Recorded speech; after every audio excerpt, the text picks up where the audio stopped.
Student, स्वागत है आपका एक बार फिर से हमारे YouTube चैनल टेक स्टूडेंट पे। आज हम लोग डिस्कस करेंगे मसल्स के बारे में, मांसपेशियों के बारे में। पेशियां क्या होती हैं, क्या फंक्शंस होता है उनका हमारे बॉडी में, कैसे वर्क करती हैं, फिर उसके बाद ये कैसी होती हैं, कितने टाइप की होती हैं, कहाँ कहाँ पर होती हैं, किन पेशियों का काम कैसा होता है, किसके साथ जुड़ी होती हैं। फिर उसके बाद अगर पेशियाँ खराब हो जाती हैं फिर उससे डिफेक्ट क्या पड़ते हैं हमारे शरीर में। तो फिर और जो रोग हैं इसके बारे में मान लेते हैं कि जैसे कभी कभी हम एक करवट सो जाते हैं तो हमारे क्या है, कभी कभी हाथ में दर्द होने लगता है, गर्दन में दर्द होने लगता है, तो ऐसे कुछ कारण से हैं। तो आज हम उन सब के बारे में डिस्कस कर लेते हैं। जो भी क्वेश्चंस यहाँ से उठने वाले हैं या फिर उठे हैं या फिर उठेंगे, उन सब के बारे में हम पूरी तरह से डिस्कस कर लेंगे। थोड़ा सा धैर्य बना करके हमारे साथ जुड़े रहें, ठीक है। हम मसल्स के बारे में थोड़ा सा बात करते हैं। क्या पहले हम यहाँ से स्टार्ट करते हैं कि मसल, भाई अगर हम चलते हैं, चलने की बात करते हैं, या अपना कोई भी अंग अगर मूव कराते हैं, तो जरा बताएं कि इस मूवमेंट में केवल क्या बोन्स का ही भाग है। मतलब अगर जैसे हम मान लेते हैं अपने हाथ को क्या मूव करा रहे हैं, तो ये हाथ मूव तो जरूर कर रहा है, लेकिन क्या इसमें केवल केवल ये हड्डी के कारण ही या बोन के कारण ही ये हाथ मूव कर रहा है? तो ऐसा नहीं है, ऐसा नहीं है। केवल बोन्स के कारण ही हाथ मूव नहीं कर सकता, या फिर हम चल फिर सकते हैं केवल हड्डी के कारण से नहीं। ये इसमें मसल्स उसको प्रोटेक्ट करती हैं। मसल्स क्या करती हैं, उस हड्डी को प्रोटेक्ट करती हैं, फिर चलने का काम कराती हैं हड्डी को, तब जाकर के हमारा हाथ या हमारे ऑर्गन्स जो होते हैं वो मूव होते हैं, ठीक है। तो अब हम जैसे बात कर ले। हाँ, एक क्वेश्चन आया था, आईएएस ने पूछा था, क्या पूछा था ये कि जब हम मूव करते हैं मतलब चलते हैं तो चलने में कौन सी हड्डी के संबंध में पूछा था।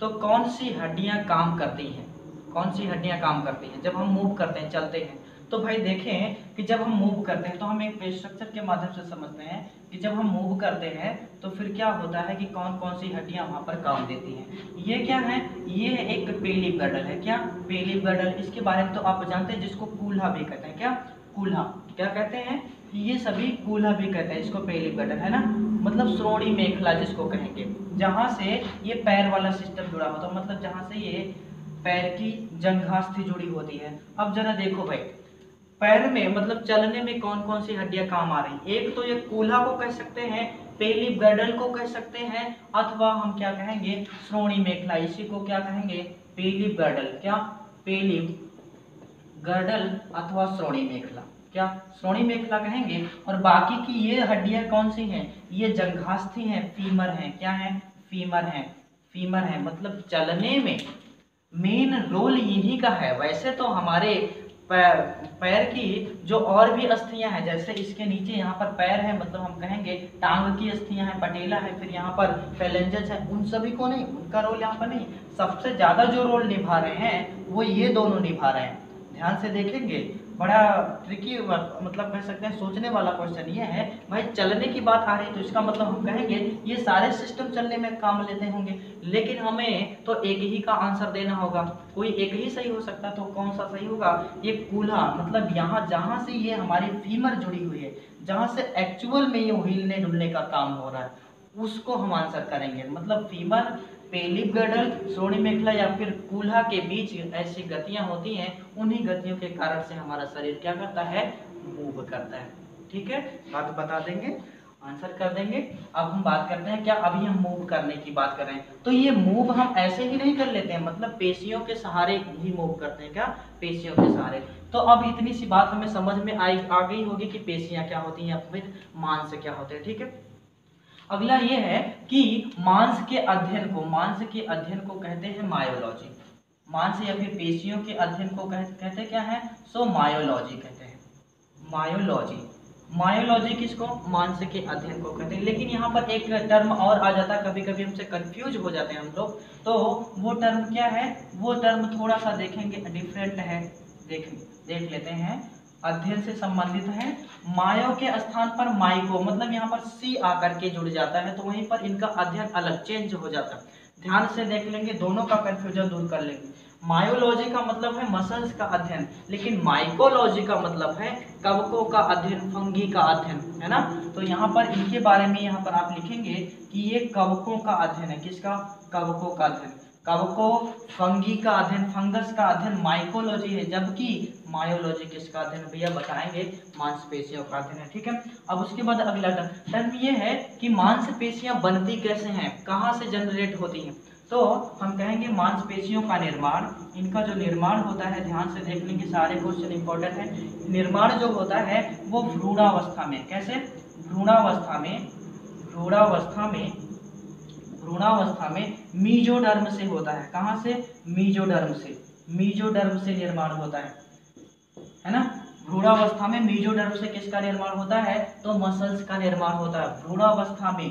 भ्रूणावस्था का मतलब जब एक ह्यूमन बॉडी का शरीर जो है वो भ्रूण होता है, एम्ब्रॉय होता है, मतलब एम्ब्रॉय से भी एक कम स्टेज भ्रूण जिसको कहते हैं, मतलब माँ के पेट में ही रहता है। तो वहां पर उसके शरीर में मांस का निर्माण कहाँ से होता है, तो मीजोडर्म से होता है। अब हमने बताया था मीजोडर्म क्या होती है, डर्म वर्ड ही जहां पर आ जाए आप समझ जाना कि वहां पर हमें हमसे त्वचा की बात कर रहा है। किसकी, त्वचा की बात कर रहा है। तो त्वचा की 3 परतें सबसे पहले निर्माण होती हैं, क्या, एक्टोडर्म।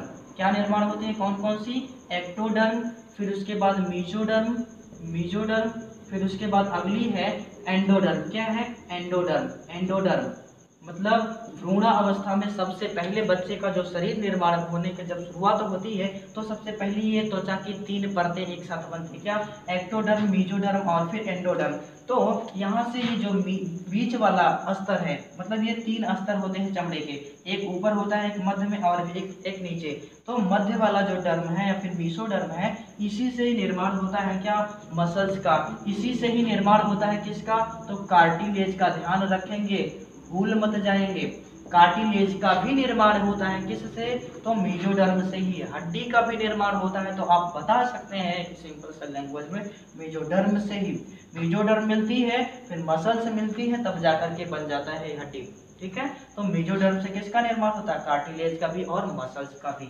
रही बात, यहाँ पर कुछ अपवाद हैं, अपवाद आप लिख लेंगे। अपवाद, अपवाद ये है कि जो हमारे आंख की आइरिस होती है, क्या, आंख की आइरिस, आंख की आइरिस, आंख की आइरिस, आंख की जो आइरिस होती है, आइरिस के जो मसल्स हैं, आंख की आइरिस की मसल्स, आइरिस की पेशियां, आइरिस की पेशियां मीजोडर्म से नहीं बनती हैं, बल्कि ये एक्टोडर्म से बनती हैं। किससे बनती हैं, एक्टोडर्म से बनती हैं। ध्यान से देखेंगे, क्वेश्चन बार बार पूछा गया है ये कि आंख की जो आइरिस की मसल्स होती हैं वो क्या मीजोडर्म से बनती हैं, तो आप कहोगे बिल्कुल नहीं, किससे बनती हैं, एक्टोडर्म से बनती हैं। ठीक है, एक्टोडर्म से किसका निर्माण होता है, आंख की आइरिस का।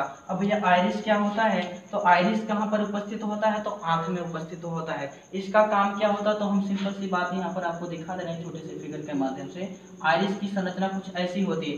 पहली बात तो ये, आंख में जो उत्तल लेंस लगा होता है उस लेंस को प्रोटेक्ट करती हैं, उस लेंस को प्रोटेक्ट करने का काम यही है आइरिस। ये इतना भाग है ना, और ये क्या है, ये लेंस है, लेंस को प्रोटेक्ट करती हैं, सहारा प्रदान करती हैं, कौन, आइरिस। और फिर अगला पॉइंट हम आइरिस के बारे में क्या कर सकते हैं कि आइरिस जो होता है ये हमारे आंख में एक कलरिंग पिगमेंट होता है, क्या, कलरिंग पिगमेंट होता है। इसी के कारण से किसी की आंख भूरी, किसी की आंख काली दिखती है आपको। ठीक है, क्यों, क्योंकि यहाँ से कहेंगे कि इधर होता है कॉर्निया पुपिल होते हैं जहाँ से प्रकाश इंटर करता है, और वही प्रकाश जब इस पुतली पर आइरिस पर पड़ता है तो जिस प्रकाश को आइरिस हमारे रिफ्लेक्ट करती है उसकी आंख उसी कलर की दिखती है। तो सबसे पहली बात हम जान गए कि आइरिस का मतलब क्या है, तो आंख में उपस्थित होती है। आइरिस का मतलब आइरिस की जो पेशियां बनी होती है वो किसकी बनी होती है, एक्टोडर्म से बनी होती है। ठीक है, इतनी बात स्पष्ट कर लिया। अब आगे बढ़ते हैं कि मांसपेशियों के कारण शरीर का कितना, शरीर का लगभग 40 से 50% भाग बनता है। 50% भाग वजन में भी कह सकते हैं। ठीक है, वजन में भी कह सकते हैं। तो मांसपेशियों के कारण से शरीर का 40 से 50% भाग क्या है, बनता है। 40 से लेकर के 50% वजन या फिर 40 से लेकर के 50% भाग किसका है, तो हम कहेंगे हमारे बॉडी में मसल्स का होता है। उसके बाद ये मसल्स में कौन कौन सी प्रोटीन उपस्थित होती हैं, तो लिखेंगे मांसपेशियों में या फिर मांस में क्या क्या, तो एक्टिन, क्या, एक्टिन, एक्टिन तथा मायोसिन प्रोटीन उपस्थित होती हैं। कौन कौन सी? एक्टिन तथा मायोसिन प्रोटीन उपस्थित होती हैं। एक्टिन तथा मायोसिन प्रोटीन उपस्थित होती हैं। मांस में या फिर पेशियों में कौन कौन सी एक्टिन तथा मायोसिन प्रोटीन उपस्थित होती हैं। अगला है कि इस एक्टिन तथा मायोसिन प्रोटीन का फॉर्मेशन कौन कराता है? मायोसिन प्रोटीन या फिर कहेंगे एक्टिन प्रोटीन का फॉर्मेशन कौन कराता है? तो यहाँ पर लिखेंगे प्रोटीन का फॉर्मेशन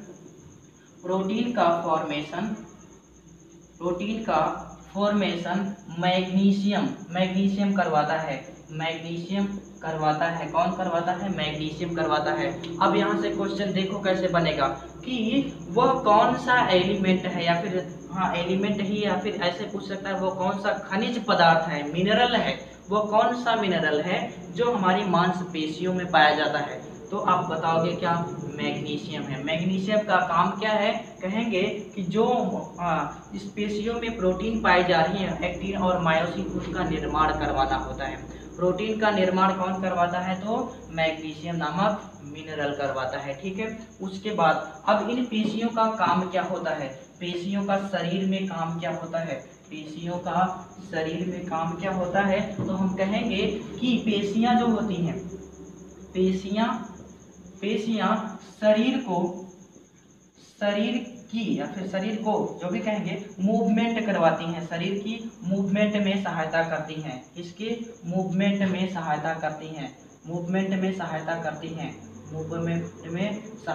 मतलब हेल्प टू या फिर हेल्प कहेंगे, हेल्प किसकी हेल्प करती है? मूवमेंट करती है। मूवमेंट में जब हमारी बॉडी कोई भी कार्य करने के लिए मूव करती है तो वहां पर वो कौन हेल्प करता है? तो हमने बताया पेशियां मूव करती हैं। इनका काम क्या है? शरीर में, बॉडी में इनका मेन फंक्शन क्या है? तो हम कहेंगे इस शरीर की मूवमेंट में इनका काम होता है। उसके बाद दूसरा काम देख लेंगे। दूसरा, पेशियां जो होती हैं, पेशियों का जो काम है, ये हड्डियों को प्रोटेक्ट करती हैं। किसको? हड्डियों एवं, एक पॉइंट और यहाँ पर जोड़ दें, हड्डियों एवं जोड़ों को प्रोटेक्ट करती हैं, सहारा प्रदान करती हैं। प्रोटेक्ट करती हैं या फिर सहारा प्रदान करती हैं, है ना? सहारा प्रदान करती हैं, प्रोटेक्ट करती हैं। किसको? तो हड्डियों को या फिर जॉइंट्स को, जोड़ों को प्रोटेक्ट करती हैं, फिर मूवमेंट में सहायक होती हैं। फिर यहाँ पर हमने देखा कि ये जो मतलब पेशियां हैं, ये किसके काम में आती हैं? तो कहा हमने मूवमेंट। अब मूवमेंट कैसे करवाती हैं? तो यहाँ पर इनकी एक प्रोसेस है, इन हड्डियों पेशियों की एक प्रोसेस है, उसको हम कहते हैं, इन्हीं हड्डियों की प्रोसेस, उसको हम कहते हैं संकुचनशीलता। क्या? संकुचनशीलता ही एक गुण है। संकुचनशीलता एक गुण है किसका? पेशियों का। संकुचनशीलता क्या है? पेशियों का एक महत्वपूर्ण गुण है, महत्वपूर्ण क्वालिटी है, इंपॉर्टेंट क्वालिटी है। इसी गुण के कारण ही पेशियां क्या करती हैं? अंगों को या फिर ऑर्गन्स को, हमारी बॉडी को मूवमेंट करने में हेल्प करती हैं। अब संकुचनशीलता का मतलब क्या है? संकुचनशीलता को हम समझ सकते हैं कि एक संकुचन, क्या? संकुचन, और फिर दूसरा क्या? शिथिलन। संकुचन तथा शिथिलन समझ सकते हैं। संकुचन और शिथिलन मतलब क्या? फैलना और बटोरने की क्रिया होती है। फैलने और क्या? बटोरने की क्रिया होती है। जैसे हम खाना खाते हैं, खाना हमारे शरीर में कैसे पचता है, कैसे वो खाना आगे बढ़ता है, हमारे मुख के द्वारा निगला गया भोजन कैसे हमारी आंतों तक पहुंच जाता है। क्या हम उसको जबरदस्ती धक्का दे करके आगे बढ़ाते हैं? तो नहीं ना। तो कैसे बढ़ता है? तो हमने कहा कि वो मसल से ही तो होती है।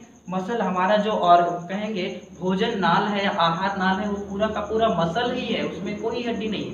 तो उसमें मूवमेंट होती है। कौन से मूवमेंट? संकुचनशीलता के कारण से क्या होती है? वो भोजन हमारा पिसता रहता, आगे बढ़ता रहता है। अब हमने बताया क्या? ये संकुचनशीलता क्या है? संकुचन और शिथिलन। संकुचन और शिथिलन का मतलब कि ये मसल्स जो होती हैं आपस में स्थिर कभी नहीं रहती हैं, ये मूव करती रहती हैं, हिलती डुलती रहती हैं। क्या? जैसे मान लेते हैं हाथ को जब हम फैलाते हैं, जब हाथ को फैलाते हैं तो यहाँ पर शिथिलन हो गया इनका। फिर उसके बाद संकुचन मतलब यहाँ पर हम कहेंगे कि ये मांसपेशियां मतलब बटोरने का काम कर रही हैं, मांसपेशियां बटोरने का काम कर रही हैं, इसलिए हमारा हाथ क्या मुड़ गया। फिर फैलाया तो शिथिलन हो गया, मतलब ये क्या हुआ कि हमारी जो पेशियां हैं वो क्या फैल गई।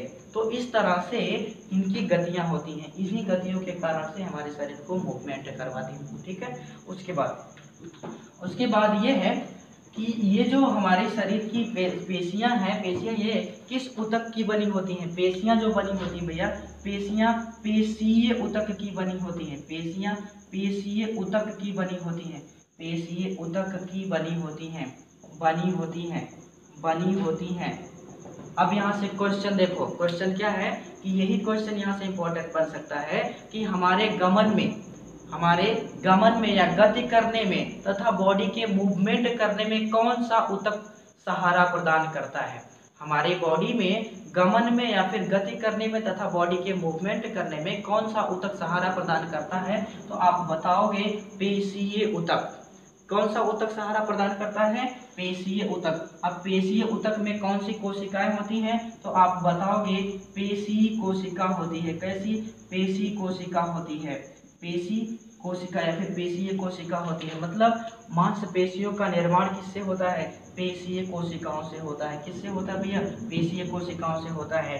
अब पेशीय कोशिकाओं से पेशीय ऊतक बनता है। ठीक है, तो मूवमेंट में कौन सा ऊतक सहारा प्रदान करता है? पेशीय ऊतक प्रदान करता है। उसके बाद अगला पॉइंट ये है कि जो हमारी मसल्स होती हैं वो कितने टाइप की होती हैं? मसल्स जो होती हैं वो कितने टाइप की होती हैं? मसल्स जो होती हैं, लेकिन यहाँ पर एक बात ऊतक से संबंधित और हम बता देते हैं कि जो मसल्स होती हैं, मसल्स हमारे शरीर की सबसे कमजोर ऊतक होती हैं। शरीर की सबसे कमजोर ऊतक कौन सा ऊतक है? तो आप बताओगे पेशी ऊतक है। कौन सा ऊतक है? पेशीय ऊतक है। देखो अब ऊतक से कैसे यहाँ पर क्वेश्चन बन रहा है कि सबसे कमजोर ऊतक पेशीय ऊतक, ह्यूमन बॉडी का सबसे कमजोर ऊतक पेशीय ऊतक। फिर उसके बाद बॉडी को मूवमेंट करवाने में कौन सा ऊतक सहारा प्रदान करता है? पेशीय ऊतक। फिर उसके बाद ऐसे भी पूछ सकता है कि शरीर का सबसे कठोर ऊतक कौन सा है? तो अगर कठोर ऊतक की बात करेगा भैया तो कठोर ऊतक आप बताओगे कि सबसे कठोर ऊतक जो होता है वो हमारे शरीर की अस्थियां होती हैं। अस्थि ऊतक होता है। क्या? अस्थि ऊतक। अस्थि ऊतक जो होता है उसी को कहते हैं अस्थि ऊतक या फिर कंकाल ऊतक। अस्थि ऊतक या फिर कंकाल ऊतक। कंकाल ऊतक जो होता है वो हमारे शरीर की सबसे कठोर ऊतक होते हैं। ठीक है, शरीर के सबसे कठोर ऊतक होते हैं। तो इतनी बात समझ में आ गई। अब अगला पॉइंट ये है types of muscles. Type of muscles देख लो। टाइप ऑफ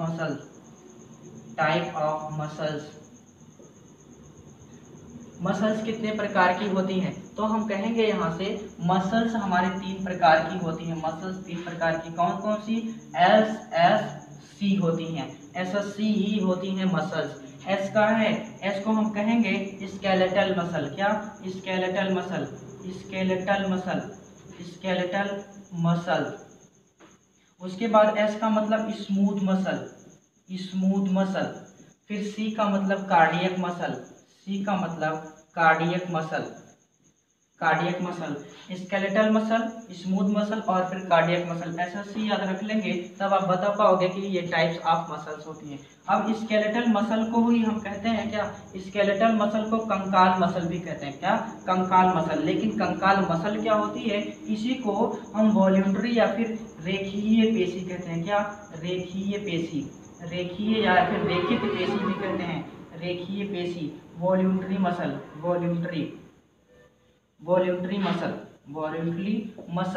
इसी को हम ये भी कह सकते हैं ऐच्छिक पेशी भी कहेंगे। क्या? ऐच्छिक पेशी भी कहते हैं। किसको? तो हम कहेंगे स्केलेटल मसल को या फिर वॉल्यूंटरी मसल को या फिर रेखीय मसल को हम क्या कहेंगे? ऐच्छिक पेशी। स्मूथ मसल को हम क्या कहते हैं? इसको अनैच्छिक पेशी कहते हैं। क्या? अनैच्छिक पेशी। क्या? अनैच्छिक पेशी। अब उसके बाद ये बाकी की जो दोनों मसल्स होती हैं ये इनवॉल्यूमेंट्री होती है, मतलब कहेंगे अनैच्छिक होती हैं। हाँ, एक बात हम यहाँ पर ये कर दें कि ये जो पेशियां होती हैं ये इनवॉल्यूंटरी होती हैं। इनवॉल्यूंटरी मतलब आरेखित। अच्छा ठीक है, इसको आरेखित कर देते हैं। ठीक है, ये आरेखित है, आरेखित ज़्यादा बेटर है। आरेखित और फिर involuntary. Involuntary, involuntary, involuntary muscles. Involuntary का मतलब अनैच्छिक, इनवॉल्यूंटरी का मतलब अनैच्छिक। अनैच्छिक पेशियां, अनैच्छिक पेशियां कौन कौन सी? तो स्मूथ मसल और उसके बाद कार्डियक मसल। कार्डियक मसल को हृदय मसल या फिर हृदय पेशी भी कहते हैं। क्या? हृदय पेशी, हृदय पेशी भी कहते हैं। और फिर स्मूथ मसल को हम कहते हैं चिकनी पेशियां। क्या? चिकनी पेशियां, चिकनी पेशियां भी कहेंगे। क्या? चिकनी पेशी। ठीक है, चिकनी पेशी, स्मूथ मसल, कार्डियक मसल, हृदय पेशी। फिर जो स्मूथ मसल और कार्डियक मसल होती हैं ये इनवॉल्यूंटरी मसल मतलब कि अनैच्छिक पेशियां होती हैं। ये ह्यूमन बॉडी की इच्छा के अनुसार कभी कार्य नहीं करती हैं। ह्यूमन बॉडी की इच्छा के अनुसार ये पेशियां, कार्डियक पेशी और स्मूथ या चिकनी पेशियां जो होती हैं कभी वर्क नहीं करती हैं, जबकि स्केलेटल मसल या फिर रेखीय पेशी जो होती है वो हमेशा कार्य करती है। हम कहेंगे ह्यूमन बॉडी की इच्छा के अनुसार कार्य करती हैं। ठीक है, ह्यूमन बॉडी की इच्छा के अनुसार कार्य करती है। तो आप इन तीनों के बारे में लिख लेंगे, उसके बाद थोड़ा थोड़ा सबके बारे में जान लेते हैं। ठीक है, सबके बारे में थोड़ा थोड़ा जान लेते हैं।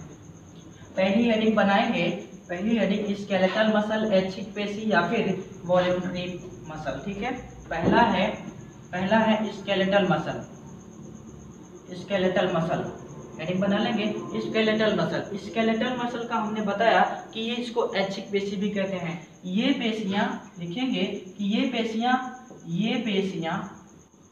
पेशियां हड्डियों से जुड़ी होती हैं। हड्डियों से जुड़ी होने के कारण ही इनको स्केलेटल पेशियां कहा जाता है। हड्डियों से जुड़ी होती हैं, हड्डियों से जुड़ी होती हैं। ये पेशियां हड्डियों से जुड़ी होती हैं, हड्डियों से जुड़ी होने के कारण इन्हें ये कहा जाता है। उसके बाद अगला पॉइंट लिखेंगे कि ये पेशियां ऐच्छिक पेशियां होती हैं। मतलब लिखेंगे शरीर की क्या? शरीर की इच्छा अनुसार कार्य करती हैं। शरीर की इच्छा अनुसार कार्य करती हैं। उसके बाद ये जो पेशियां होती हैं लगभग 400 की संख्या में, लगभग 400 ऐच्छिक पेशियां शरीर में होती हैं। लगभग 400 ऐच्छिक पेशियां शरीर में होती हैं। ऐच्छिक पेशियां शरीर में होती हैं। ठीक है, लगभग 400 ऐच्छिक पेशियां शरीर में होती हैं। सबसे अगला और मोस्ट इम्पोर्टेंट पॉइंट देखो, इम्पोर्टेंट पॉइंट क्या है कि ऐच्छिक पेशियां कहाँ कहाँ पर पाई जाती हैं। आपसे यही क्वेश्चन बार बार दोहरा करके पूछा जाएगा, ध्यान से देख लेंगे। ऐच्छिक पेशियां कहाँ पर पाई जाती हैं, तो इसका आंसर आप बहुत ही इजीली दे सकते हो। कैसे?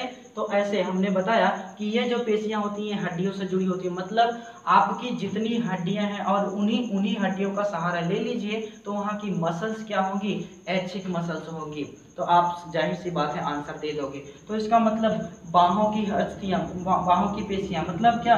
बाहों मतलब भुजाओं की पेशियां, बाहों की पेशियां है ना, बाहों की पेशियां।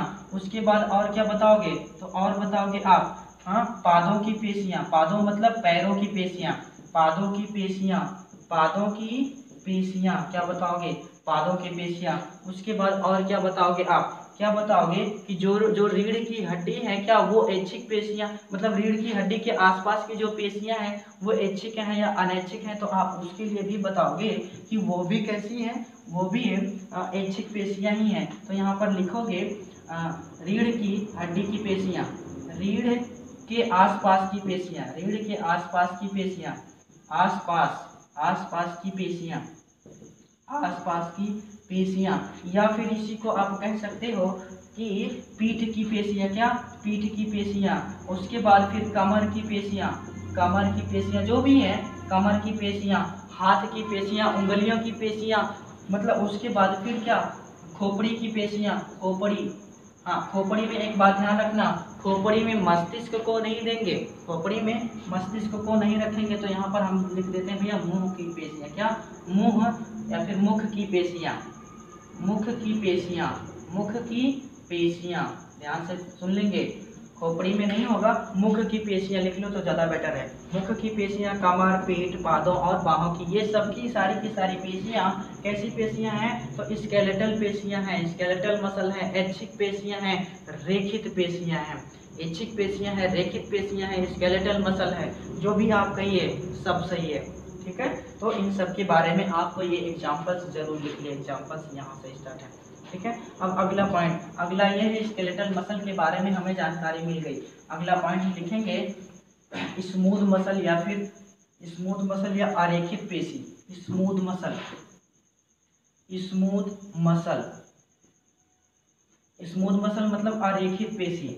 अरेखित पेशी, अरेखित पेशी को इसी को कहते हैं, और इसी को चिकनी पेशी भी कह सकते हैं। चिकनी पेशी, चिकनी पेशी, अरेखित पेशी या चिकनी पेशी। अब अरेखित पेशी कौन क्या कहाँ से होती है? मतलब इनका संबंध, इनका संबंध हड्डी से बिल्कुल नहीं होता है। इन पेशियों का संबंध, इन पेशियों का संबंध हड्डी से नहीं होता है, या फिर हड्डियों से नहीं होता है, हड्डियों से नहीं होता है। इन पेशियों का संबंध हड्डियों से बिल्कुल नहीं होता है। ये पेशियां चिकनी होती हैं। क्या? ये पेशियां चिकनी होती हैं, ये पेशियां चिकनी होती हैं। अब इसके बाद एग्जाम्पल में देखेंगे कि कौन कौन से पेशियां अरेखित पेशियां होती हैं। तो सबसे पहली बात हम कहेंगे हड्डी को, जो ऐसी पेशियां होंगी जो हड्डी को टच नहीं करेंगी तो उन्हीं वही होंगी अरेखित पेशियां। तो हम पहली बात कर लेते हैं आहार नाल के बारे में। क्या?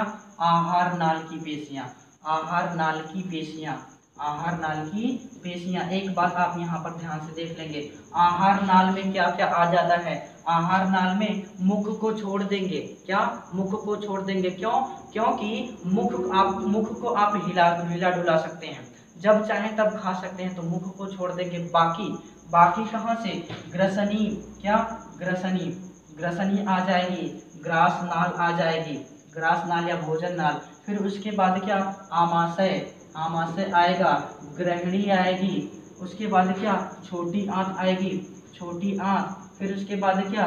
बड़ी आंत, बड़ी आंत। फिर उसके बाद क्या? मलाशय। ये सब की पेशियां कैसी हैं? तो ये पेशियां कैसी? अरेखित हैं। अभी तो हमने केवल आहार नाल की बात की है। उसके बाद अगला पॉइंट क्या? श्वास नाल की पेशियां। किसकी? श्वास नाल की पेशियां, श्वास नाल की पेशियां। इसमें हड्डियां नहीं होती है, बात ध्यान से देख लेंगे। श्वास नाल की पेशियां मतलब जो फेफड़े होते हैं, फेफड़े जिन नलियों के माध्यम से जुड़े होते हैं, जिनको ट्रैकियल ट्यूब कहा जाता है। तो ट्रैकियल ट्यूब जो होती है, उनकी जो पेशियां बनी होती हैं वो कैसी होती हैं? तो स्मूथ मसल्स की होती हैं। उसके बाद अगला श्वास नाल के बाद क्या है? यूरिनरी ब्लैडर है। क्या? Urinary bladder, urinary bladder. Urinary bladder का मतलब क्या? मूत्राशय की पेशियां, मूत्राशय की पेशियां, यूरिनरी ब्लैडर की पेशियां। सबका सारा एग्जांपल लिख लेंगे आप ध्यान से। पेशियां तो अब थोड़ा सा और हम मिटा दे रहे हैं यहाँ पे लिखने के लिए, अभी एग्जांपल पूरा नहीं हुआ। Urinary bladder. फिर अगला पॉइंट लिखेंगे, अगला पॉइंट लिखेंगे यूट्रस की पेशियां, यूट्रस की पेशियां, यूट्रस की पेशियां। यूट्रस का मतलब गर्भाशय, गर्भाशय की पेशियां, गर्भाशय की पेशियां। उसके बाद फिर यहाँ पर अगला लिखेंगे वल्वा की पेशियां, वल्वा की पेशियां, वल्वा की पेशियां। फिर उसके बाद आप और क्या कह सकते हो? कहेंगे कि गाल ब्लैडर, गाल ब्लैडर है, गाल ब्लैडर या फिर लीवर, जो भी कह सकते हो, लीवर, पैंक्रियाज, लीवर, पैंक्रियाज की पेशियां। ये सभी पेशियां जो होती हैं ये भैया आपकी अनैच्छिक पेशियां होती हैं, ध्यान से देख लेंगे। और रेखित पेशियां होती हैं, और रेखित अनेक या फिर स्मूथ मसल्स होती हैं। तो ये सारा का सारा एग्जाम्पल आप लिख लेंगे, और एग्जाम्पल से ही क्वेश्चन आपके पूछे जाते हैं, ठीक है। अब अगला टाइप आप लिखोगे, अगला टाइप है हृदय पेशी। क्या? हृदय पेशी। अच्छा एक बात और, अच्छा ठीक है, अभी हम बता रहे हैं सबके बारे में, छूट रहा है क्योंकि पहले वाले के या फिर स्केलेटल मसल के बारे में पॉइंट छूट गया। तो यहाँ पे अगला पॉइंट आप लिखेंगे cardiac muscle, cardiac muscle, cardiac muscle के बारे में हम देखेंगे। कार्डियक मसल का मतलब ऐसी मसल्स होती हैं जो केवल और केवल हृदय से संबंधित होती हैं, मतलब हृदय के आसपास की मसल्स को क्या कहा जाता है? Cardiac muscle. हृदय पेशी कहा हमने? हृदय पेशी, हृदय पेशी, हृदय पेशियां है ना, ठीक है। तो हृदय पेशियां हृदय को प्रोटेक्ट करती हैं, हृदय के आसपास की, हृदय के आसपास की पेशियां, आसपास की पेशियां, हृदय के आसपास की पेशियां क्या होती हैं? कार्डियक मसल होती हैं। फिर उसके बाद यहाँ पर और इसके बारे में और कोई एग्जाम्पल ही नहीं है, कोई एग्जाम्पल नहीं, आप केवल हृदय बता दोगे। हृदय की जो पेशियां होती हैं उसी को कहा जाता है कार्डियक मसल। यहाँ पर अगला पॉइंट कहोगे कि जो हृदय की पेशियां होती हैं वो कैसी होती हैं? वो अनैच्छिक होती हैं। कैसी होती हैं? अनैच्छिक होती हैं। कैसी? अनैच्छिक होती हैं। मतलब मनुष्य के शरीर की इच्छा के अनुसार कभी कार्य नहीं करती हैं, अनैच्छिक होती हैं। फिर अगला पॉइंट इनमें क्या लिखोगे? ये पेशियां, ये पेशियां, ये पेशियां, ये पेशियां कभी भी, कभी भी, कभी भी थकती नहीं है, थकती नहीं है, थकती नहीं है। ये पेशियां कभी भी थकती नहीं है। क्यों? क्योंकि इन पेशियों में, इन पेशियों में, इन पेशियों में माइटोकॉन्ड्रिया की संख्या बहुत ज़्यादा होती है। माइटोकॉन्ड्रिया, माइटोकॉन्ड्रिया की संख्या बहुत ज़्यादा होती है, संख्या बहुत ज़्यादा होती है, बहुत ज़्यादा होती है। ये पेशियां कभी भी थकती नहीं है, अनैच्छिक होती हैं, ह्यूमन बॉडी की इच्छा के अनुसार कभी कार्य नहीं करती हैं। तो अब यहाँ देखो कि कभी थकने का मतलब ये है कि ये अपना कार्य जब से जन्म मतलब जीवन मिलता है और लास्ट तक, जब तक मृत्यु नहीं हो जाती है तब तक ये अपना कार्य एक निश्चित गति से करती रहती, मतलब इनमें थकने वाले नाम, थकने का या फिर थकने का कोई नामो निशान नहीं है। क्यों? क्योंकि इन पेशियों में माइटोकॉन्ड्रिया की जो संख्या होती है वो बहुत ज़्यादा होती है। और आप तो जानते हो कि माइटोकॉन्ड्रिया को कोशिका का पावर हाउस कहा जाता है। और जब पावर हाउस, पावर इनके पास बहुत ज़्यादा है तो थकने का नाम क्यों लेंगे? क्यों थकेंगे? तो निरंतर चलती रहती है। ठीक है, तो ये पॉइंट हो गए किसके बारे में? हृदय पेशी के बारे में। एक पॉइंट और है, इन पेशियों में, इन पेशियों की संरचना। अच्छा, संरचना के बारे में अभी हम बात कर लें। इन पेशियों में एक केंद्रक पाया जाता है। क्या? एक केंद्रक पाया जाता है, एक केंद्रक पाया जाता है, पाया जाता है, एक ही केंद्रक पाया जाता है। इनकी जो संरचना होती है, इनकी जो संरचना होती है वो कहेंगे शाखान्वित होती है। इनकी संरचना शाखान्वित, शाखान्वित तथा, शाखान्वित तथा कुंडलिनी के आकार की। कैसे? कुंडली को हम लिख दे रहे हैं लंबी आकार की होती है, लंबी तथा शाखान्वित होती है, लंबी तथा शाखान्वित। लंबी का मतलब मान लेते हैं कि ये कोई सेल्स है क्या, ये कोई ऐसे इस तरह से लंबी लंबी बनी होती है, ये कोई सेल है, मतलब ये मसल है मान लेते हैं। अब क्या हमने बताया कि शाखान्वित, ये अलग अलग शाखाओं में ऐसे ऐसे ये अलग अलग वितरित रहती हैं और सभी शाखाओं में एक एक क्या पाया जाता है? सभी शाखाओं में एक एक सेंटर पाया जाता है, या फिर जिसको न्यूक्लियस भी कहेंगे तो न्यूक्लियस पाया जाता है। सभी शाखाओं में या फिर सभी पॉइंटों में एक एक न्यूक्लियस पाया जाता है। तो इस तरह की ये है अनैच्छिक या फिर हृदय की पेशियां। यहाँ से एक इम्पॉर्टेंट पॉइंट और पूछा जाता है, जैसे हमने कह दिया कि ये अनैच्छिक पेशियां हैं, लेकिन इसके बाद यहाँ से एक पॉइंट ये कॉमन है क्या, कि ये पेशियां रेखित तथा अरेखित दोनों प्रकार की होती हैं। ये पेशियां रेखित, रेखित तथा अरेखित दोनों की तरह कार्य करती हैं, रेखित तथा अरेखित दोनों की तरह कार्य करती हैं। ये कॉमन पॉइंट है, याद रख लेंगे, दोनों की तरह कार्य करती हैं, दोनों की तरह कार्य करती हैं, दोनों की तरह कार्य करती हैं। कौन सी? तो ये कार्डियक मसल। कार्डियक मसल्स कैसे कार्य करती हैं? रेखित पेशी की तरह भी कार्य कर सकती हैं और अरेखित पेशी की तरह भी कार्य करती हैं। मतलब यहाँ से क्वेश्चन इंपॉर्टेंट यही बार बार बहुत बार पूछा गया है कि कौन सी मसल है, कौन सी पेशियां हैं जो कि रेखित तथा अरेखित दोनों के गुण प्रदर्शित करती हैं। तो आप बताओगे भैया कार्डियक मसल या फिर हृदय पेशी। तो ठीक है, इन तीनों के बारे में हमने थोड़ा थोड़ा देख लिया, लेकिन अब आइए हम सब में थोड़ा सा डिफरेंस देख लेते हैं, सब में थोड़ा थोड़ा डिफरेंस देख लेते हैं, सब में थोड़ा थोड़ा डिफरेंस देख लेते हैं। तो एक तीनों पॉइंट हम बना लिए। यहाँ पर ये स्केलेटल मसल है, यहाँ पर स्मूथ मसल है और यहाँ पर कार्डियक मसल है। ठीक है, अब यहाँ पर हमने बताया कि जो स्केलेटल मसल होती है वो क्या रेखित होती है, वो क्या रेखित होती है, रेखित होती है, ये अरेखित होती है। क्या? ये अरेखित होती है और ये क्या रेखित तथा अरेखित दोनों होती है, रेखित तथा अरेखित दोनों होती है। ठीक है, उसके बाद इसमें ये बहुसंख्यक होते हैं, बहुत ऐसे लिखेंगे बहुत ज़्यादा बहुसंख्यक लिख दे रहे हैं, ठीक है, बहुसंख्यक केंद्रक पाए जाते हैं, बहुसंख्यक केंद्रक पाए जाते हैं, लेकिन एक केंद्रक पाया जाता है और इनमें भी एक ही केंद्रक पाया जाता है, एक केंद्रक पाया जाता है और एक केंद्रक पाया जाता है। रेखित पेशियों में स्केलेटल मसल में बहुत सारे केंद्रक पाए जाते हैं। उसके बाद अगला पॉइंट है, अगला पॉइंट ये है कि ये थक जाती हैं, ये पेशियां थक जाती हैं, पेशियां थक जाती हैं। अरेखित या फिर स्मूथ पेशी ये थकती नहीं है, क्या थकती नहीं है, फिर ये भी थकती नहीं है, ये भी क्या है, थकती नहीं है,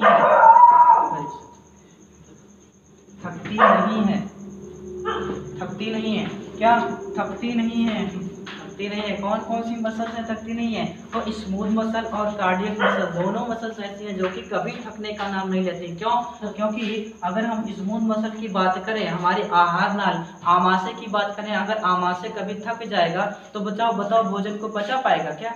आमाशय थक जाएगा, भोजन को पचा पाएगा क्या? लीवर थक जाएगा, मतलब भोजन को क्षारीय बना पाएगा क्या? उसके बाद फिर हम कहेंगे छोटी आंत थक जाएगी, भोजन का चूषण कर पाएगी क्या?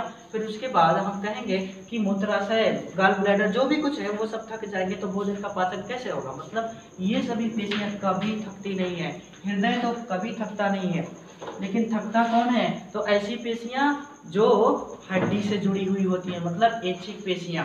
और ये यहाँ पर ये अनैच्छिक होती है, क्या अनैच्छिक होती हैं, लेकिन ये ऐच्छिक होती है, ये ऐच्छिक होती है। और ये क्या, ये भी अनैच्छिक ही होती है, ये भी अनैच्छिक ही होती है, ठीक है। मतलब आपकी इच्छा के अनुसार कभी कार्य नहीं कर सकती। तो ये कॉमन पॉइंट थे, डिफरेंस आपने देख लिया। इसको आप अपनी कॉपी में अच्छे ढंग से लिख लेंगे, नहीं तो गलती आपकी होगी, क्वेश्चन आप ही मिस करेंगे, हमारा क्या जा रहा है, ठीक है। अब अगला पॉइंट, अगला ये है कि कुछ पेशियों की जो संरचना होती है, हम आपको थोड़ा सा वहां से इम्पोर्टेंट बात बता दे रहे हैं। संरचना, यहाँ से इनकी संरचना देख लेंगे। पेशियां जो होती हैं वो किसकी बनी होती हैं? तो पेशी कोशिका की बनी होती है, पेशी कोशिका की बनी होती है, ठीक है। किसकी बनी होती है? पेशी कोशिका की बनी होती है। पेशी कोशिका से क्या बनता है? तो हम कहेंगे पेशीय ऊतक बनता है। क्या बनता है? पेशीय ऊतक बनता है। और पेशीय ऊतक से हम कहेंगे मांसपेशियां तैयार हो जाती हैं, ठीक है। लेकिन अब ये जो पेशीय कोशिका है, इसके चारों तरफ एक इम्पोर्टेंट पॉइंट यहाँ से था, उसलिए बता दे रहे हैं। चारों तरफ सर्कोलेमा नामक, चारों तरफ सर्कोलेमा नामक आवरण या झिल्ली, आवरण कहेंगे या फिर इसी को आप झिल्ली भी कह सकते हैं, आवरण कह सकते हैं या झिल्ली कह सकते हैं। झिल्ली का घेरा होता है, अब आपसे यही पूछा जाएगा कि कार्डियक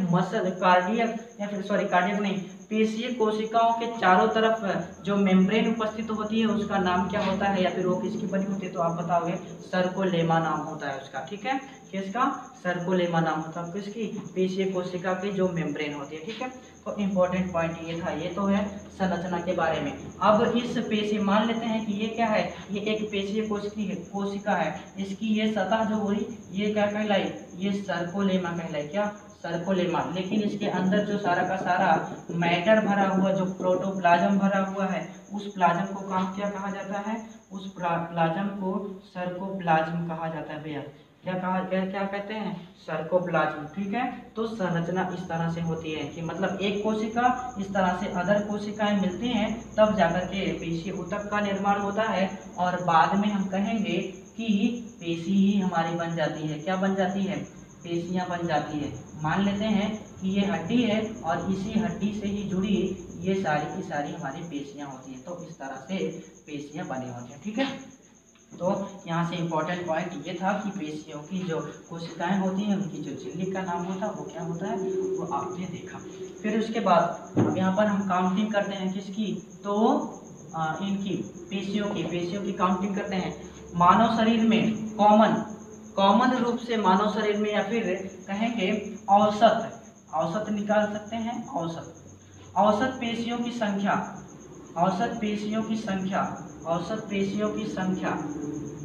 किसमें?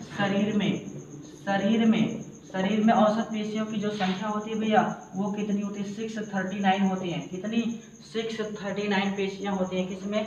एक ह्यूमन बॉडी में। कॉमन रूप से बताया जा रहा है, औसत रूप से बताया जा रहा है आपको कि शरीर में पेशियों की संख्या कितनी होती है? तो 639 होती है। लेकिन बच्चों में ये जो होती है, बच्चों में पेशियों की संख्या जो होती है वो 639 से भी अधिक, मतलब 700 से अधिक होती हैं। कैसे होती हैं? 700 से भी अधिक होती हैं। 700 से भी अधिक पेशियां किसमें होती हैं? तो बच्चों के शरीर में होती हैं। उसके बाद अगला पॉइंट ये है कि इन एडल्ट मतलब वयस्क व्यक्ति के शरीर में, आपसे ये पूछा गया है क्वेश्चन, वयस्क व्यक्ति के शरीर में कितने पेयर्स पेशियां होती हैं? कितने जोड़ों की कोशिकाएं नहीं, कितने जोड़ों की मांसपेशियां होती हैं?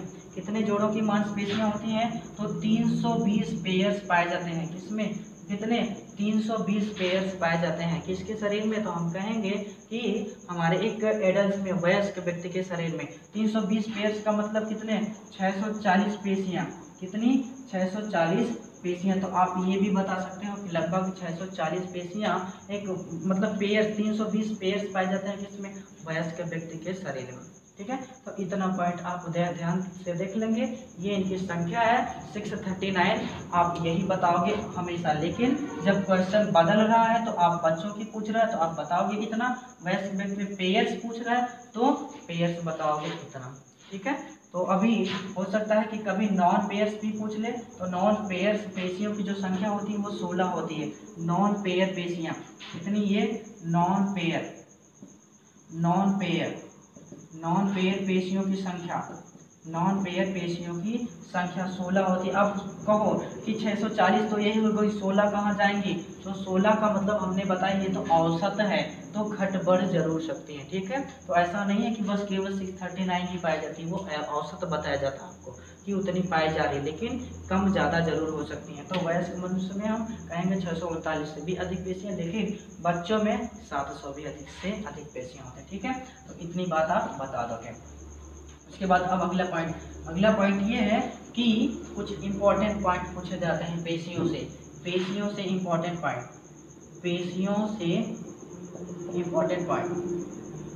पॉइंट आप लिख लोगे ऐसे, महत्वपूर्ण प्रश्न या फिर महत्वपूर्ण बिंदु। ठीक है, पहला पॉइंट क्या है? सबसे कठोर मसल, सबसे मजबूत मसल, सबसे दृढ़ मसल शरीर की, ऐसे लिखोगे, शरीर की सबसे कठोर मसल, कठोर या फिर दृढ़ मसल। क्या क्वेश्चन पूछा गया है? क्वेश्चन ये पूछा गया है कि शरीर की सबसे दृढ़ मसल कौन सी है? शरीर की सबसे दृढ़ मसल कहाँ पाई जाती है? तो दृढ़ पेशी जो पाई जाती है वो भैया जबड़े में, निचले जबड़े में पाई जाती है। कहाँ पर? निचले जबड़े में पाई जाती है। भाई जो हड्डी सबसे ज्यादा मजबूत होगी उससे लगी जो पेशी होगी वो भी सबसे ज्यादा मजबूत होगी। इसे काहे नहीं याद कर लेते हो भाई? मैंडिबल ही तो सबसे ज्यादा मजबूत हड्डी है। तो यहाँ पर निचले जबड़े की अस्थि में, निचले जबड़े में पाई जाती है। किसमें पाई जाएगी? निचले जबड़े में। और निचले जबड़े की अस्थि का नाम क्या है? तो मैंडिबल है। अब मैंडिबल से लगी जो पेशी है उसका नाम है मेसेस्टर। आपसे किसके बारे में पूछा जा रहा है? मेसेस्टर के बारे में पूछा जा रहा है। मेसेस्टर बताओगे आप? मेसेस्टर ऐसी पेशी है जो हमारे शरीर की सबसे दृढ़ है, सबसे कठोर पेशी है। कहाँ पर पाई जाएगी?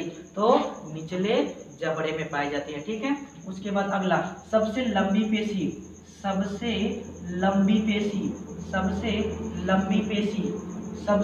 पेशी कौन सी है? बहुत ज्यादा जो लंबी हो। तो अब बताओ शरीर की सबसे लंबी हड्डी कौन सी है? फीमर। तो सबसे लंबी पेशी कहाँ पर पाई जाएगी? तो जंघास्थि में पाई जाएगी या फिर जांघ में पाई जाती है। कहाँ पर? जांघ में पाई जाती है। सबसे लंबी पेशी कहाँ पर पाई जाएगी? जांघ में पाई जाती है। और ये जांघ में पाई जाने वाली हड्डी का नाम क्या है? फीमर है। फीमर के साथ लगी जो हड्डी है उसका नाम क्या है? तो उसका नाम आप बताओगे सारटोरियस है। क्या है? सारटोरियस ऐसी मसल है जो कि शरीर की सबसे लंबी मसल है। कहाँ पर पाई जाएगी? जांघ में। अब लंबी और बड़ी में थोड़ा सा अंतर होता है, तो अब यहाँ से क्वेश्चन ये पूछ सकता है, थोड़ा सा आपको उल्टा करने के लिए, बचाने के लिए, फंसाने के लिए, सबसे बड़ी पेशी कौन सी? किसकी? शरीर की। मानव शरीर की हम बात कर रहे हैं भैया। ह्यूमन बॉडी की सबसे बड़ी पेशी कौन सी है, कहाँ पर पाई जाएगी, तो वो भी जांघ में ही पाई जाएगी। अब जांघ में कौन सी अस्थि सबसे बड़ी है, तो हम कहेंगे फीमर। अब फीमर में जो सबसे बड़ी पेशी है वो सार्टोरियस नहीं है, वो थोड़ा सा अलग है, उसका नाम है ग्लूटियस मैक्सिमस। क्या नाम है, gluteus Maximus, gluteus Maximus, gluteus Maximus, gluteus Maximus.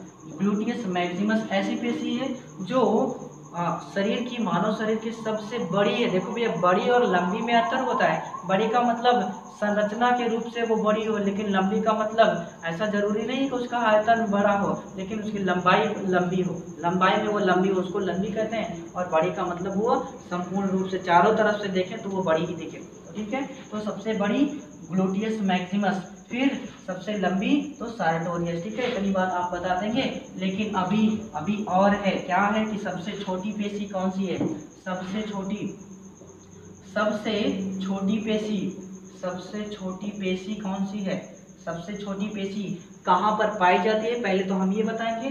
तो कान में पाई जाती है। क्यों, क्योंकि भाई शरीर की सबसे छोटी हड्डी कहाँ पर पाई जाती है, तो ईयर में पाई जाती है, कान में ही तो पाई जाती है, जिसका नाम क्या है, स्टेपीज है। तो कान में पाई जाती है, और कान में सबसे छोटी हड्डी क्या नाम है, स्टेपीज है। क्या है, स्टेपीज है। कान में सबसे छोटी हड्डी का नाम स्टेपीज है। अब स्टेपीज से लगी जो मसल है उसका नाम क्या है, स्टेपेडियस। क्या है, स्टेपेडियस, स्टेपेडियस। ये क्या है, ये मसल है, जबकि ये क्या है, ये बोन है। तो बोन से, इस स्टेपी से लगी जो मसल है उसका नाम है स्टेपिडियस, और स्टेपिडियस ही ऐसी मसल है जो कि हमारे शरीर की सबसे छोटी मसल है। इतनी बात भैया आप बता देंगे। अब अगला पॉइंट, अगला हम देख लेते हैं ये कि अब देखो भाई, मसल से जो जुड़ती है हमारे शरीर से, कैसे जुड़ी होती हैं। हम मान लेते हैं कि ये हमारे हाथ की क्या है, ये हाथ की हमारे संरचना है, ठीक है। ये हाथ की क्या है, हमारे हाथ की ऐसी कुछ संरचना है, ठीक है। हमने ये बना दिया अपना हाथ। उसके बाद जरा देखो कि हाथ की इस हड्डी से यहाँ पर मसल्स जुड़ी होती हैं, मसल्स लगी होती हैं। तो मसल कैसे लगी होती हैं, तो यहाँ पर मसल कैसे लगी होती है उसी को हम बात कर रहे हैं। ये क्या है, ये अस्थि है, ये क्या है, अस्थि है, अस्थि है। और ये क्या है, ये पेशी है या फिर मांस है, ठीक है। ये पेशी है या फिर मांस है। तो पेशी और प्लस जब अस्थि मिलते हैं तो वो जो जंक्शन कहलाता है, वो जो जोड़ कहलाता है, उसी को टेंडन कहते हैं। क्या भैया, उसी को टेंडन कहते हैं। टेंडन का मतलब क्या, इसी को कांड्रा भी हिंदी में कहते हैं। क्या, कांड्रा। कांड्रा किसके जोड़ को कहते हैं, तो पेशी मतलब मांस और अस्थि के जोड़ को क्या कहा जाता है, कांड्रा कहा जाता है, टेंडन कहा जाता है। कैसे जुड़ी होती हैं, ऐसे कुछ होती हैं, मतलब यहाँ पर ऐसे। उसके बाद जब इन्हें हड्डी से जुड़ना होता है, ये पतली सी संरचना बना लेती हैं और तब जाकर के हड्डी से कनेक्ट हो जाती है। पहले ये मोटी रहेंगी, लेकिन जब हड्डी से कनेक्ट होना रहेगा तो ये पतली संरचना बनाएगी और जाकर के हड्डी से कनेक्ट हो जाती है। वही क्या है, वही टेंडन है। टेंडन का मतलब है भैया कांड्रा, और टेंडन का मतलब हम कहेंगे एक पतला सा धागा सूत्र की तरह होती है। टेंडन का मतलब क्या है, जैसे अब इसको हम ऐसे बना रहे हैं, देखो ये हमारी क्या हो गई, हड्डी, ठीक है। अभी हमने बताया टेंडन के माध्यम से जुड़ी होती हैं मांसपेशियां। तो अब ये मान लेते हैं ऊपर चाहे जैसे इनके संरचना, लेकिन जब इन्हें हड्डी से कनेक्ट होना रहता है तो ये पतली सी संरचना बना लेती है। कैसी, पतली संरचना बना लेती हैं। तो अब इसी पतले भाग को ही टेंडन कहा जाता है। क्या, इसी पतले भाग को टेंडन कहा जाता है। टेंडन का मतलब मांसपेशियों का जो सिरा होता है वो बहुत ही पतला धागे जैसा होता है। उसी धागे जैसे संरचना के कारण ही ये मांसपेशियां इस हड्डी से आकर के बंध जाती। ऐसे समझो, उसी धागे की संरचना के समान धागे के कारण ही जो पेशियां होती हैं हड्डी से आकर के बंध जाती हैं, और उसी बंधने को हम जॉइंट कहेंगे। तो ऐसे जॉइंट को हम क्या कहते हैं, टेंडन कहेंगे, ठीक है, टेंडन। लेकिन अब यहाँ से क्वेश्चन उलझा सकता है कि अस्थि का अस्थि से जोड़, अस्थि का अस्थि से जोड़ जो कि हम भैया बताए हैं स्केलेटल सिस्टम में आपको, तो उसको क्या कहा जाता है, उसको लिगामेंट कहते हैं। क्या भैया, लिगामेंट कहते हैं, ठीक है। लिगामेंट मतलब स्नायु कहते हैं। अस्थि का अस्थि से जोड़ लिगामेंट कहलाता है। लेकिन अब यहाँ पर प्रश्न ये पूछ सकता है कि पेशी का पेशी से ही जोड़, पेशी का पेशी से ही जोड़ क्या कहलाएगा, कैसा जोड़ बनेगा, पेशी का पेशी से जोड़ किस तरह से, तो संयोजी ऊतक के कारण से बनता है। कैसे, संयोजी ऊतक के कारण से बनता है। संयोजी ऊतक के कारण से बनता है ना, संयोजी ऊतक के कारण से बनता है। कैसा, मतलब एक पेशी जब दूसरे पेशी से आकर के जुड़ेगी तो वहां पर एक टिश्यू बन जाएगा, वो टिश्यू क्या, संयोजन का कार्य होगा। तो संयोजी ऊतक के कारण से पेशी को पेशी से जोड़ा जाता है, लेकिन पेशी को अस्थि से जोड़ा जाएगा तो कंडराओं के माध्यम से, अस्थि को अस्थि से जोड़ा जाएगा तो टेंडन के माध्यम से। ठीक है, अब इतना लिख लेंगे भैया, एक पॉइंट भी छोड़ेंगे नहीं और गलती कभी नहीं करेंगे, नहीं तो आप जानो आपका काम जाने। अब यहाँ पे अगला पॉइंट ये है, पेशियों में होने वाले संबंधित कुछ रोग, है ना, पेशियों से संबंधित कुछ रोग, पेशियों से संबंधित कुछ रोग, पेशियों से संबंधित कुछ रोग,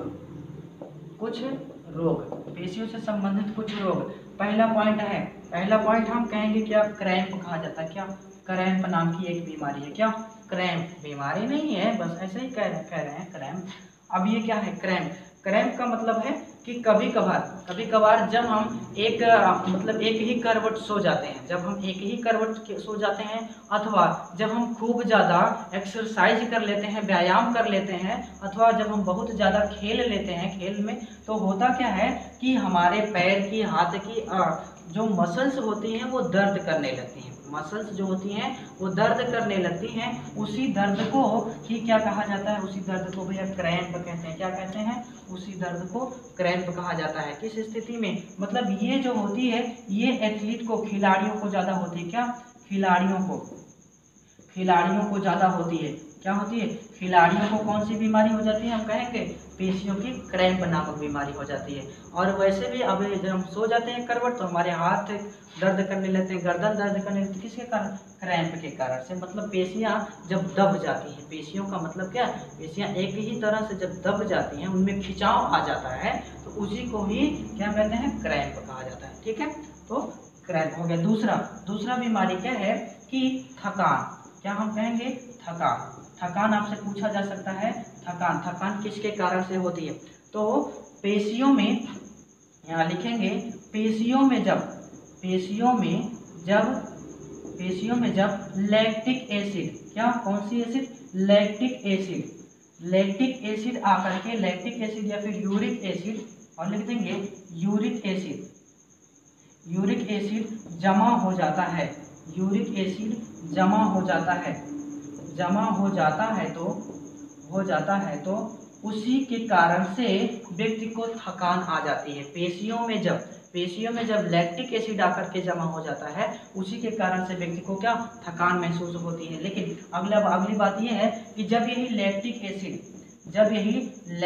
एसिड पायरुविक एसिड में चेंज हो जाता है, किसमें, पायरुविक एसिड में चेंज हो जाता है, चेंज इनटू, यहाँ पर हम लिख दे रहे हैं कि चेंज